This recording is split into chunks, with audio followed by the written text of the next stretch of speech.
occasion de voir ce que fait chacune des unités locales dans les territoires, que ce soit dans l'accès aux biens essentiels, que ce soit dans les actions de solidarité, les actions de secours, les actions d'urgence, mais aussi de constater le dynamisme de la Croix-Rouge française sur le département, qui en plus de l'action de nos bénévoles, permet aussi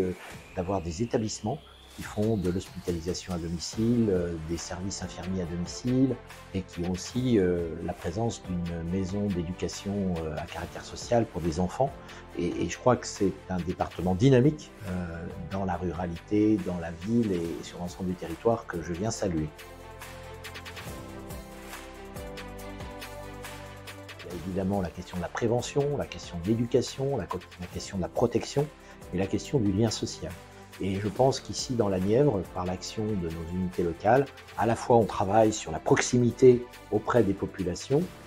qui vont avec des dispositifs de mobilité, d'amener vers,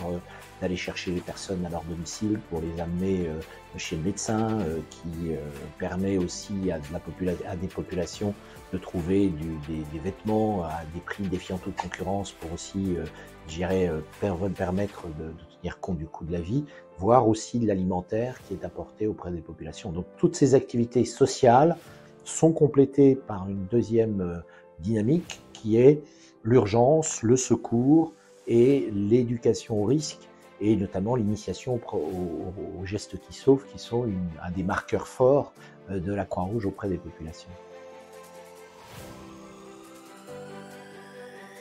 220 volontaires sur le département, 7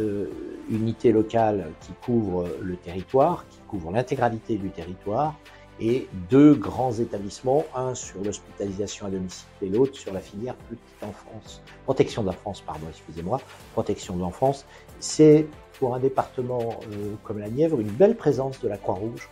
sur ce territoire.